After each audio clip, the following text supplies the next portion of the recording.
La palabra de Dios es tan importante en la vida del cristiano como lo es el alimento diario para nuestro cuerpo. Estudia con nosotros el capítulo del día en Reavivados por su palabra.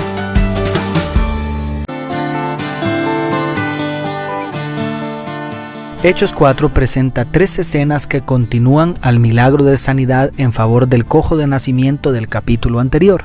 Examinemos algunos detalles para aplicarlos a nuestros días. Primero, ante el Sanedrín. El relato continúa con la intervención de los sacerdotes, la guardia del templo y los saduceos, quienes pusieron a Pedro y a Juan en la cárcel porque ya era tarde. Al día siguiente, el concilio se reúne para interrogar a los apóstoles. ¿Con qué potestad o en qué nombre habéis hecho vosotros esto? Como dice el verso 7. A esta malintencionada pregunta, Pedro, lleno del Espíritu Santo, responde entre otras cosas: sea notorio a todos vosotros y a todo el pueblo de Israel que en el nombre de Jesucristo de Nazaret, a quien vosotros crucificasteis y a quien Dios resucitó de los muertos, por él, este hombre está en vuestra presencia sano. Según el verso 10. Además, señala a Jesús como la piedra angular y como el único nombre bajo el cielo en que podamos ser salvos, según el verso 12. Ante una respuesta tan categórica y la evidencia innegable del cojo que saltaba en medio de ellos, los líderes religiosos terminaron haciendo el ridículo y no atinaron más que amenazarlos. Mas Pedro y Juan respondieron diciéndoles: juzgad si es justo delante de Dios obedecer a vosotros antes que a Dios.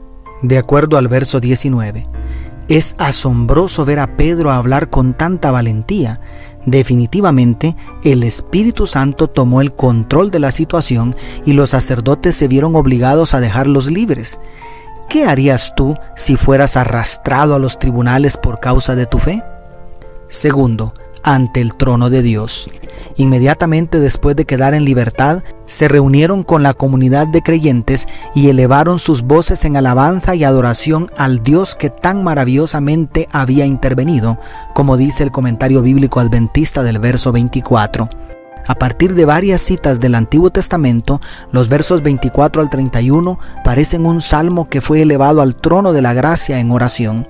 A mí me impresiona la petición central que hacen los apóstoles en los versos 29 y 30. Y ahora, Señor, mire sus amenazas y concede a tus siervos que con todo denuedo hablen tu palabra, mientras extiende su mano para que se hagan sanidades y señales y prodigios mediante el nombre de tu santo Hijo Jesús. Cada vez que nos arrodillamos para orar, nos presentamos delante del trono de Dios.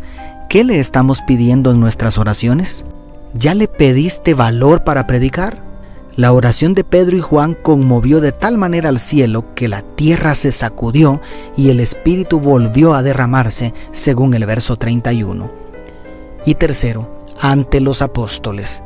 Como si fuera una consecuencia de lo anterior, la última sección del capítulo nos habla de la unidad y amor que había en la iglesia naciente. El verso 32 inicia diciendo: y la multitud de los que habían creído era de un corazón y un alma, y ninguno decía ser suyo propio nada de lo que poseía, sino que tenían todas las cosas en común. Como consecuencia, los versos 34 y 35 dicen que no había entre ellos ningún necesitado, porque todos los que poseían heredades o casas las vendían y traían el precio de lo vendido y lo ponían a los pies de los apóstoles, y se repartía a cada uno según su necesidad. Y los últimos 2 versículos comentan el ejemplo de generosidad de Bernabé.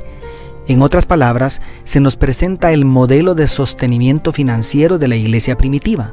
Siendo que estaba profetizada la pronta destrucción de Jerusalén y por lo tanto la pérdida de valor de las propiedades era inminente, el Espíritu Santo guió a los creyentes a venderlo todo y consagrarlo al avance de la predicación del Evangelio. Además, su fervor se debía a que esperaban que Jesús regresara en sus días. ¿Habrá algún momento en el tiempo del fin en que estas circunstancias se repetirán? El Señor Jesucristo enseñó que sí. Pero, mientras esos días llegan, ¿cuán dispuestos estamos a llevar a la tesorería de la iglesia los recursos que el Señor demanda de nosotros? Que Dios nos ayude a predicar con denuedo el mensaje de los 3 ángeles y a dejar atrás el amor a lo material para sostener su obra.